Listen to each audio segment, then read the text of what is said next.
Side రా కొద్దిగా hello TDP రావాలి టీడీపీ పోవాలి లాలే వైఎస్ఆర్ కాంగ్రెస్ పార్టీ లాలే వెలంపల్లి నాయకత్వం లాలే బీబీఆర్ నాయకత్వం కాంప్లీట్ జగన్ ముఖ్యమంత్రి అన్ని పెన్షన్ ఇప్పిస్తారు జూన్ లో ఇప్పిస్తారు పెన్షన్ ఓకేనా ఇది సైడ్ ఉండండి సైడ్ రండి అభ్యర్థి ఆయన పాంప్లెట్ ఇచ్చేది అదంతా కొద్దిగా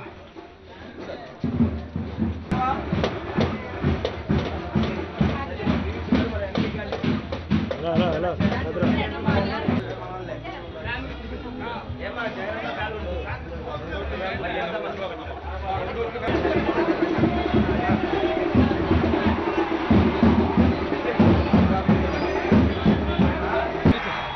రాణిలో ఫోన్ చేయడానికి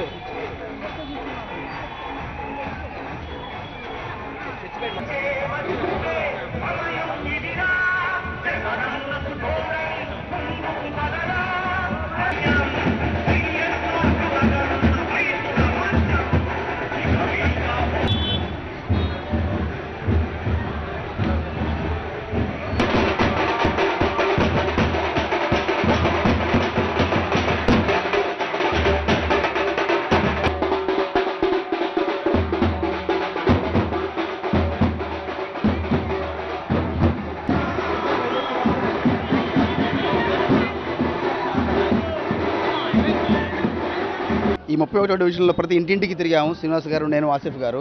ఇక్కడున్న ప్రధాన సమస్య ఇళ్ల పట్టాలు. ప్రజలకి బేసిక్ రిక్వైర్మెంట్స్ 70 ఏళ్ళు దాటినా కూడా పెన్షన్లు రావట్లేదు. ఇవన్నీ రాజన్న రాజ్యంలో ప్రతి ఇంటికి వచ్చినాయి. ఇళ్ల పట్టా సమస్య ఇవాళకి రిజాల్వ్ అవ్వలేదు. ఇళ్ల పట్టాల ఇష్యూస్ ఇమ్మీడియట్గా ఫస్ట్ 3 to 6 months రిజాల్వ్ చేస్తామని, అలాగే ప్రతి నవరత్న పథకాలని ప్రతి ఇంటింటికి ఎక్స్ప్లెయిన్ చేస్తున్నాం. ఆ బెనిఫిట్స్ ఏంటి, ఎలా చేయబోతున్నాం ప్రతి ఇంటింటికి ఎక్స్ప్లెయిన్ చేస్తున్నాం. వాళ్ళు చూపిస్తున్న ఆదరణ, they are looking for a change. అందరికీ ఒక క్యాంపెయిన్ స్టార్ట్ చేయబోతున్నామండి. Let us make Vijayawada great ASAP. Academic infrastructure, social infrastructure, physical infrastructure. ప్రతి కామన్ మ్యాన్కి ఏ అవసరం, పెద్ద పెద్ద కళ్ళు చూపించిన అవసరం లేదు. ఉన్న ప్రాజెక్టులు కంప్లీట్ చేద్దాం, ఉన్న బ్రిడ్జిలు కంప్లీట్ చేద్దాం, కాలేజీ నుంచి వస్తున్న విద్యార్థులకి ఉద్యోగాలు ఇప్పిద్దాం, యూత్ అందరికీ ఒక ఫన్గా ఉండే ఎన్వైర్న్మెంట్ క్రియేట్ చేద్దాం. ఇదే మా ఫోకస్. రాష్ట్ర ప్రభుత్వం చేయబోయే ప్రాజెక్ట్స్ 70% లోకల్ వారికి అవకాశాలు కలిగించాలి. లోకల్ కాంట్రాక్టర్లు, లోకల్ కంపెనీస్కి అవకాశాలు కలిగించాలి. లోకల్ యూత్ని ఇన్వాల్వ్ చేయాలి. అట్లా చేస్తే కానీ ఈ ఎకనామిక్స్ పర్ రాదు, ఈ ప్రాస్పెరిటీ రాదు. అవన్నీ జగన్మోహన్ రెడ్డి గారికి క్లియర్ విజన్ ఉంది. కలిపి వారి నాయకత్వంలో ఇవన్నీ మేము ముందుకు తీసుకెళ్ళబోతున్నాం. స్థానికంగా ఉన్న ఏ ఒక్క ప్రజాప్రతినిధి కూడా వీటి మీద దృష్టి పెట్టలేదు. కనీసం మినిమం క్వాలిటీస్. ఎందుకంటే 450 కోట్లు సెంట్రల్ గవర్నమెంట్ డ్రైనేజ్కి, డ్రింకింగ్ వాటర్కి ఇస్తే దాన్ని యూటిలైజ్ చేయలేని అసమర్థులు ఈ కార్పొరేషన్ కానీ, ఈ ప్రభుత్వం కానీ. ఇందాక ఒక అంధుడి దగ్గరికి వెళ్ళాం, కళ్ళు లేవు, పెన్షన్ రావట్లా.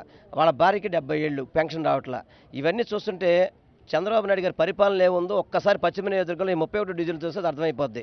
అందుకే చంద్రబాబు నాయుడు ఇప్పుడు దొంగ హామీలు ఇస్తున్నాడు. ఇప్పటివరకు కూడా నిన్నటి వరకు రియల్ ఎస్టేట్ వ్యాపారం చేసి ఇళ్లకి 3 లక్షలు కట్టండి, 3.5 లక్షలు కట్టండి అని చెప్పని రియల్ ఎస్టేట్ వ్యాపారం ఈరోజు ఏదైతే ప్రైవేట్ రియల్ ఎస్టేట్ వ్యాపారం చేస్తుందో ఆ వ్యాపారం ఇతను కూడా చేశాడు.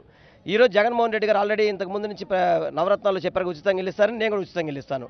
పెన్షన్ ఇంతకుముందు 1000 ఇచ్చాడు. జగన్ 2000 చెప్పంగా 2000, జగన్ 3000 చెప్పంగా 3000. అంటే జగన్మోహన్ రెడ్డి గారు ఏమి చెబితే అది ఇవాళ చంద్రబాబు నాయుడు గారి నోట వచ్చేస్తుంది. అంటే అంత భయపడిపోతున్నాడు.